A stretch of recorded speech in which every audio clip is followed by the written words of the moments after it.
제가 오늘 사회 볼 겁니다. 제가 오늘 사회 볼 겁니다. 예, 안녕하십니까. 민주통합당 대통령 후보 문재인입니다. 오늘은 이곳에서 주거복지 정책에 대해서 말씀드리고자 합니다. 국민 여러분, 집은 있으면 있는 대로 또 없으면 없는 대로 우리의 가장 큰 걱정거리입니다. 최근에는 이른바 하우스 푸어 또 렌트 푸어라고 해서 주거비나 대출금이 사회 문제로까지 되고 있습니다. 나라 전체로 보면 집이 충분하다고 합니다.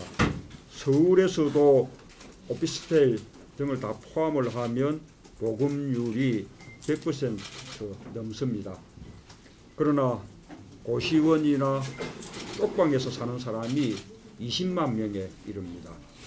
청년들은 수입의 3분의 1 이상을 주거비에 쓰고 있습니다. 집은 많지만 자기 형편에 맞는 집이 없는 것입니다. 이제 주택정책의 틀이 달라져야 합니다. 저출산 고령화 시대, 또 1인 가구 시대, 집값 하향 안정 시대, 또 주거 양극화 시대에 걸맞는 주택정책으로 패러다임을 바꿔야 합니다. 먼저 물량 위주의 주택 공급이 아니라 안심하고 살 수 있는 주거 안정 시대로 가야 합니다.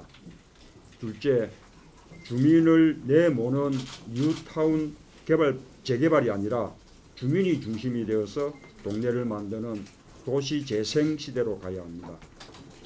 셋째, 그동안 방치되었던 주택정책 사각지대에 대해서 세심한 배려가 필요합니다.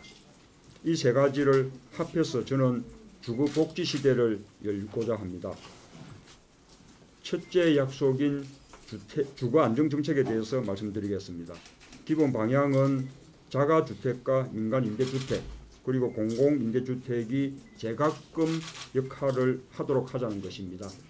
먼저 전월세 사정을 안정화시키기 위한 적극적인 대책을 마련하겠습니다.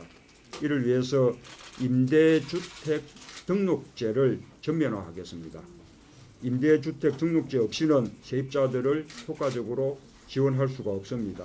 임대료 보조제도나 인상률 상한제도가 실효를 거두기가 어렵습니다. 그러나 이 등록제는 세금을 더 많이 거두기 위한 것이 결코 아닙니다. 은퇴 후에 임대소득으로 살아가는 어르신들에게 세금이나 보험료를 부과하려는 목적이 아닙니다. 따라서 일정 수준 이하 임대소득에 대해서는 과감히 비과세하는 한편 임대사업기간에 따라서 재산세와 양도세를 감면토록 하겠습니다. 둘째, 임대차 계약갱신 청구제도와 함께 이미 새누리당도 공감하고 있는 전월세 인상률 상한제도를 도입하겠습니다. 셋째, 이명박 정부에서 계속 미뤄졌던 가난한 세입자들을 위한 임대료 보조제도를 단계적으로 도입하겠습니다. 공공임대주택에 대해서 보겠습니다. 첫째, 공공임대주택을 지금 현재 5.3%에서 2018년까지 10%로 늘리겠습니다. 연간 12만 호씩 공급하는 것이 목표입니다. 신축 외에도 민간주택 매입이나 임차, 토지 임차 등 다양한 방법을 활용하겠습니다. 여기에 소요되는 재원을 LH공사에게만 떠넘기지 않고 정부 재정이 적극적으로 역할을 맡도록 하겠습니다. 둘째, 계약임대주택이라는 새로운 제도를 도입하겠습니다. 민간주택과 계약을 맺고 공공임대주택처럼 임대료와 임대기간을 안정적으로 운영하는 방식입니다. 자가주택 보유와 취득에 대한 정책도 필요합니다. 하우스 푸어 대책에 대해서는 이미 가계부채 대책의 일환으로 이른바 피에타 3법을 제시한 바 있지만 부채 조정 과정에서 최대한 거주권을 보장하는 원칙을 세우겠습니다. 또한 국민주택 규모 이하 6억 미만의 주택을 구입하는 생애 최초 주택에 대해서 취득세를 면제하도록 하겠습니다.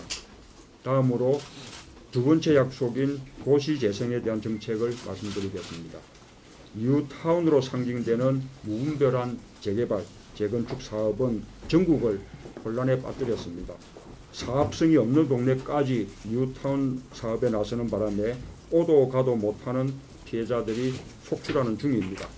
제가 주택정책을 발표하는 이곳 장수마을도 수십 년 전에 재개발 구역으로 지정되었지만 아직 개발도 안 되고 고치지도 못하는 상황에 놓여 있습니다. 이제 철거 일변도의 재개발이 아니라 다양한 방법으로 동네를 살만하게 가꾸는 그런 도시재생 사업으로 발상을 바꾸어야 합니다. 아파트 공급만이 아니라 사회경제 재생과 공동체 활성화로 전환해야 합니다. 저 문재인은 도시재생 사업을 국책사업 수준으로 끌어올리겠습니다. 이를 위해서 정비사업 예산을 2조 원 수준으로 획기적으로 늘리고 총리실 산하에 도시재생 총괄 조직을 두어서 관리하겠습니다. 특히 낙후된 지방도시들의 주거환경 개선과 도시 기반시설 정비에 본격적으로 착수하겠습니다. 셋째 약속인 사각지대 주거 지원에 대해서 말씀드리겠습니다. 잘 아시는 것처럼 1인 가구가 급격히 늘어나면서 우리의 주거 수요가 완전히 변하는 중입니다. 노인, 장애인, 독신 여성, 대학생 등 다양한 주거 욕구도 분출하고 있습니다. 이제 이들의 다양한 주거 욕구에 부응하는 세심한 주택 정책이 필요합니다. 저는 주거복지기본법을 제정하고 청년 주거, 실버 주택, 장애인 주거, 응급형 주거, 나아가서 창업 공간과 주거를 겸하는 창업 주거 등 다양한 주택들을 공급하겠습니다. 공공임대주택과 대학임대주택의 20%를 이런 용도로 사용하겠습니다. 또한 공공주택관리조합을 활성화하여 아파트 관리를 체계적으로 지원하겠습니다. 국민 여러분, 주택정책의 패러다임이 바뀌었습니다. 이제 더 많은 주택이 아니라 더 많은 복지가 주택에서도 요구되고 있습니다. 저 문재인은 누구나 자신에게 적합한 방식으로 부담 가능한 주택을 마련할 수 있도록 정책 기조를 전환하겠습니다. 그래서 주거 문제 해결을 넘어서 주거 복지 시대를 여는 첫 번째 대통령이 될 것을 약속드립니다. 감사합니다.